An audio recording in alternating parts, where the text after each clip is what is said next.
Salut à tous. Je suis ici aujourd'hui pour vous ouvrir mon cœur, pour vous raconter une histoire qui me hante jour et nuit, un cauchemar qui m'a englouti et me laisse dans une souffrance que je ne peux plus supporter seul. Ce que je vis me détruit, mon corps, mon esprit, tout ce que j'étais. Et je suis à un point où je ne vois plus d'espoir, où chaque jour est une lutte pour respirer au milieu d'une douleur qui ne s'arrête jamais. Écoutez-moi attentivement, et si vous pouvez m'aider avec vos idées, je vous en supplie, partagez-les avec moi. Mon histoire est un cri de désespoir, un avertissement sur les chemins sombres qu'on peut emprunter quand la misère nous pousse au bord du gouffre, et je veux qu'elle serve à quelqu'un, même si elle me brise encore en la racontant. Je viens d'une famille si pauvre que même un rat d'église du quartier semblait riche à côté de nous. Mon père était un homme usé par la vie. Il travaillait comme porteur dans un marché au Nigeria, traînant des sacs d'igname et de manioc sous un soleil brûlant pour quelques nairas qui ne suffisaient jamais à nous sortir de la faim. Ma mère faisait des petits boulots. Elle lavait des vêtements pour les voisins ou vendait des arachides grillés sur un coin de rue poussiéreux, espérant ramener assez pour qu'on ait un semblant de repas. J'étais l'aîné, suivi de 3 petits frères et une sœur, et nous vivions dans une maison en ruine. Des murs en parpaing fissurés, un toit en tôle rouillée qui fuyait à chaque pluie, une seule pièce sombre où on entassait nos nattes pour dormir. On n'avait presque rien, souvent on mangeait un bol de gari sec partagé entre nous, parfois juste un peu d'eau sucrée quand les jours étaient vraiment maigres. Les vêtements? Des haillons. Je portais un short déchiré jusqu'à ce qu'il tombe en lambeaux. Et mes frères se battaient pour une chemise trouée qu'on lavait dans une bassine cabossée avec de l'eau sale qu'on tirait d'un puits à moitié asséché. La pauvreté était une malédiction qui nous collait à la peau comme une seconde ombre.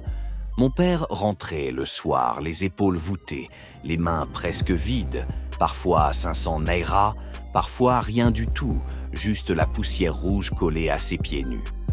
Ma mère pleurait en silence, comptant les pièces une à une pour savoir si on mangerait le lendemain, ses doigts tremblants sur une poignée de kobo. Moi, je voyais tout ça. À 8 ans, je ramassais déjà des bouteilles vides dans les rues d'Aba, marchant pieds nus sur le bitume brûlant pour les vendre à un ferrailleur qui me donnait 20 naira par sac, me regardant comme si j'étais une nuisance. Mes frères mendiaient près des églises, tendant leurs petites mains crasseuses aux passants qui détournaient les yeux, et ma sœur, trop petite pour travailler, restait assise sur une natte usée à attendre qu'on revienne avec quelque chose, un bout de pain rassis, une poignée de gari, ou rien du tout. On ne mangeait pas tous les jours. Certains soirs, on se couchait le ventre vide, écoutant les grondements de nos estomacs jusqu'à ce que l'épuisement nous emporte dans un sommeil agité. L'école, un rêve brisé. J'ai arrêté en classe de CM2. Pas d'argent pour les frais, pas de cahier, juste des bouts de papier ramassés dans la rue pour griffonner avec un crayon volé. Cette misère m'a marqué au fer rouge, sculptant en moi une rage sourde contre le sort qui nous frappait. À 15 ans, je regardais les amis de mon père, des hommes qui roulaient en moto pétaradante, qui vivaient dans des maisons en dur avec des fenêtres en verre, qui envoyaient leurs enfants à l'école avec des uniformes propres et des cartables neufs. Pourquoi pas nous?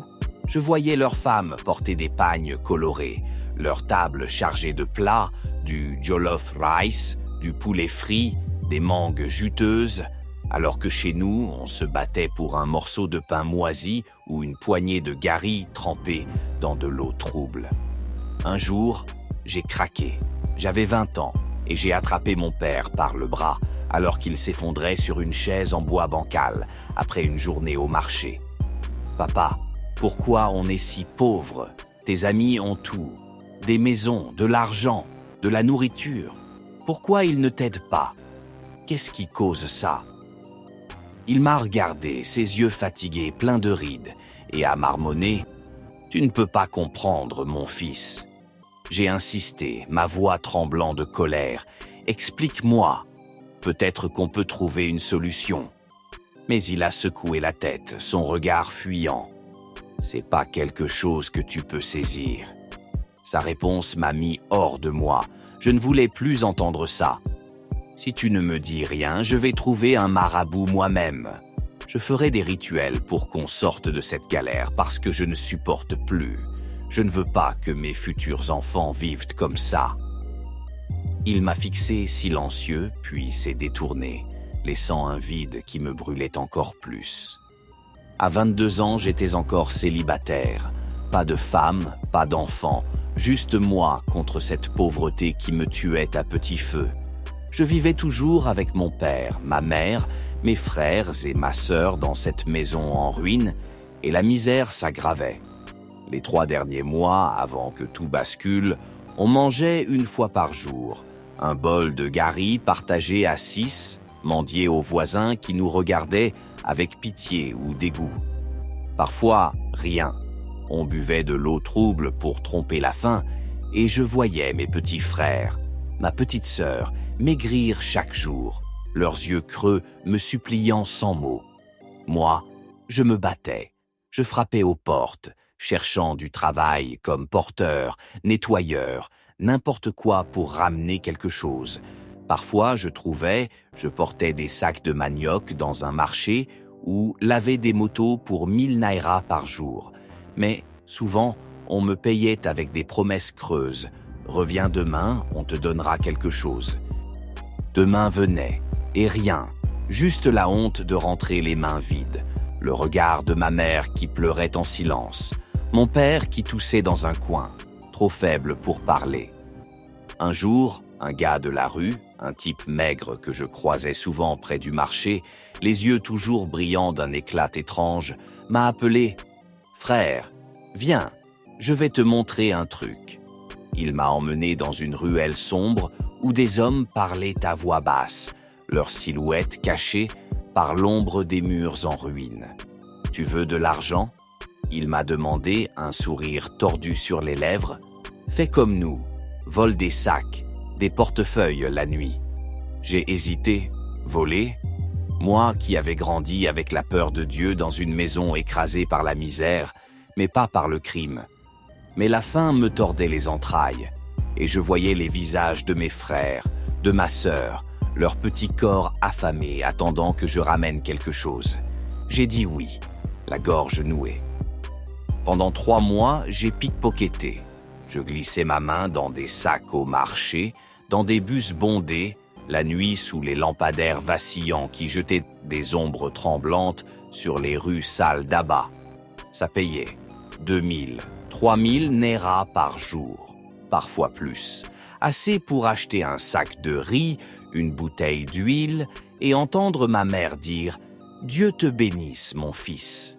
Mais chaque fois que je prenais un sac, je voyais les visages. Une femme qui pleurait son porte-monnaie, un homme qui hurlait après moi dans la foule, courant alors que je disparaissais dans les ruelles. Ma conscience me tuait, je rentrais, je cachais l'argent sous une natte et je murmurais des prières dans le noir. « Dieu, pardonne-moi, je veux arrêter. » Après 3 mois, j'ai lâché. Voler me donnait de l'argent, mais pas la paix. Je voyais encore leurs larmes, leurs cris, et je ne pouvais plus vivre avec ce poids. Alors, j'ai cherché une autre voie. J'ai retrouvé un ami, un gars du quartier qui semblait toujours avoir de l'argent, malgré la misère qui nous entourait.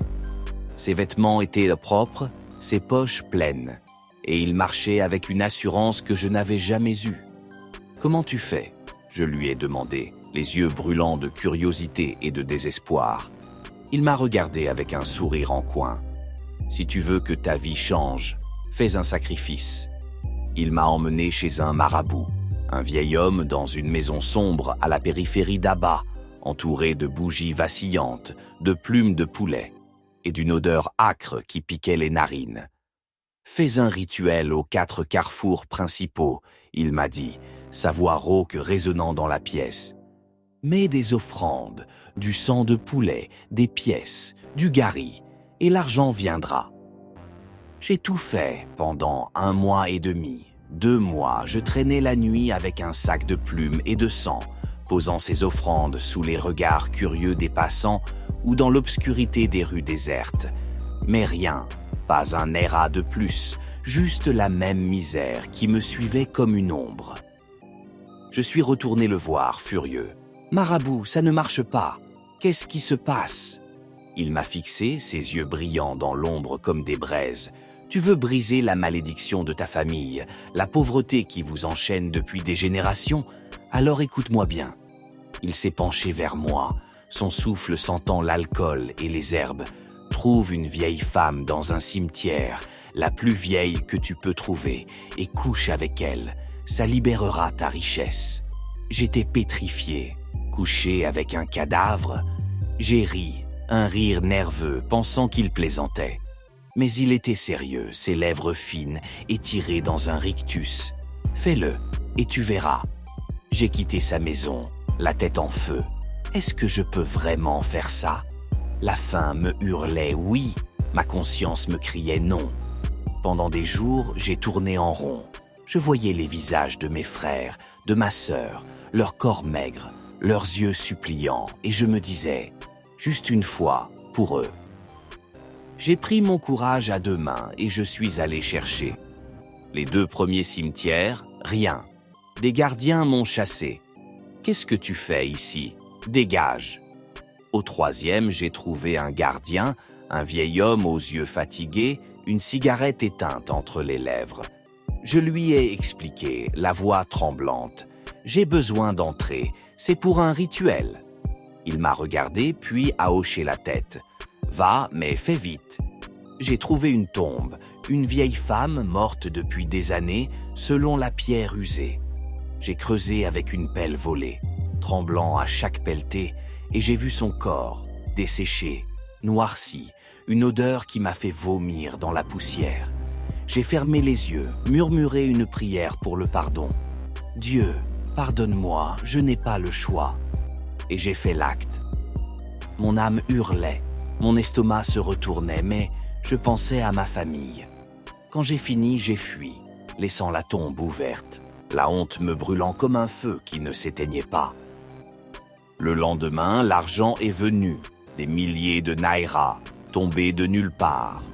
Un voisin m'a donné un sac de riz sans raison, un inconnu m'a glissé une liasse dans la main au marché, un passant m'a offert une moto d'occasion pour aider. En 2 ans, j'ai bâti une maison, des briques solides, un toit en zinc neuf, des fenêtres en verre, acheté des vêtements neufs pour mes frères et ma sœur, payé leurs frais scolaires pour qu'ils aillent enfin à l'école avec des uniformes propres. Ma famille me regardait, ébahie. « Comment tu fais ?» J'ai menti, le visage fermé. C'est Dieu qui m'a béni. Mais chaque mois, je retournais au cimetière. Le marabout m'avait dit « 1 fois par mois, sinon tout s'effondre ». Pendant 2 ans, j'ai continué. Je trouvais une vieille tombe. Je faisais cet acte immonde et l'argent coulait comme une rivière. Mon père a acheté une nouvelle charrue. Ma mère a ouvert un étal au marché. Mes frères ont eu des cartables neufs. Mais moi, je me détestais. Un démon caché derrière un sourire forcé. Puis, il y a 6 mois, tout a basculé. J'ai trouvé une tombe, une vieille femme, comme d'habitude, dans un cimetière abandonné près d'Abba. Mais en la touchant, elle a bougé, un sursaut, un frisson dans ses os secs. J'ai hurlé, reculé, pensant qu'elle revenait à la vie. Elle ne l'était pas, juste un spasme de la mort, un jeu cruel de mon esprit ou de la malédiction. J'ai couru, abandonnant le rituel, trébuchant dans les broussailles, le cœur battant à me déchirer la poitrine. Depuis ce jour, ma vie s'est effondrée comme un château de sable sous une vague. Mon argent a disparu, mes économies, mes biens, tout s'est volatilisé en une nuit. Ma maison a été pillée. Des voleurs ont pris les meubles, les vêtements, même les fenêtres, ne laissant qu'une coquille vide. Ma moto, volée. Ma famille m'a tourné le dos. Mon père, malade maintenant, me blâme. Tu nous as maudits. Ma mère pleure, Mes frères me regardent comme un étranger. Ma sœur ne parle plus. Ils ne savent pas ce que j'ai fait, mais ils sentent quelque chose, une ombre sur moi. Pire encore, mon corps s'est transformé, une malédiction vivante.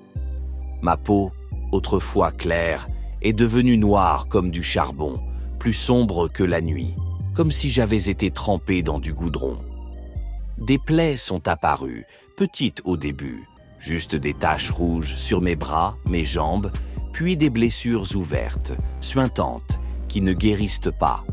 Parfois, ma peau vire au rouge, comme une infection, une brûlure qui pulse, des plaques qui brillent sous la lumière comme du sang frais.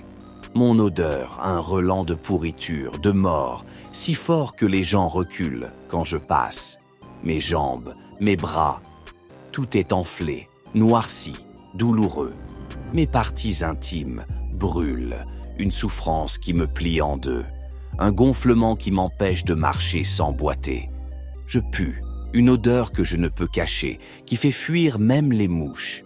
Je ne peux plus travailler. Qui engagerait un homme qui sent la mort? Je ne peux plus mendier. Les passants s'écartent, me traitent de monstre. Je suis retourné voir le marabout, la voix tremblante. Qu'est-ce qui m'arrive? Il m'a ri au visage. Tu as brisé le pacte, tu as fui la dernière vieille. Elle t'a maudit. J'ai crié. Pourquoi tu ne m'as pas dit? Il m'a répondu froid. Tu voulais l'argent, pas la vérité. Tu as joué avec les morts. Maintenant, ils jouent avec toi. J'étais effondré, ma maison, ma famille, ma santé, tout perdu à cause d'un rituel que je pensais contrôler. Mes plaies s'ouvrent chaque jour, du pus jaune coule, ma peau pèle, et je sens mes os craquer sous le poids d'un mal que je ne comprends pas. Parfois, je prie pour mourir. Je m'agenouille dans la poussière, les mains au ciel. Dieu, prends-moi, je n'en peux plus. Mais la mort ne vient pas. Je suis un cadavre vivant, souffrant dans un corps qui pourrit sous mes yeux. Je suis venu ici pour demander de l'aide. Ne me jugez pas trop. J'ai fait ça pour fuir la misère, pour donner une vie meilleure à ma famille. J'étais pauvre, seul, désespéré. Je ne voulais pas que mes frères, ma sœur vivent ce que j'ai vécu. Mais maintenant, je suis pire qu'avant. Un monstre noirci, puant, rejeté de tous. Mes plaies me tuent, mon odeur chasse tout espoir. Je n'ai plus rien, pas de maison, pas de famille, juste ces vêtements déchirés qui collent à ma peau infectée. Je veux juste la santé, pas l'argent, pas la richesse, juste vivre sans cette douleur qui me dévore.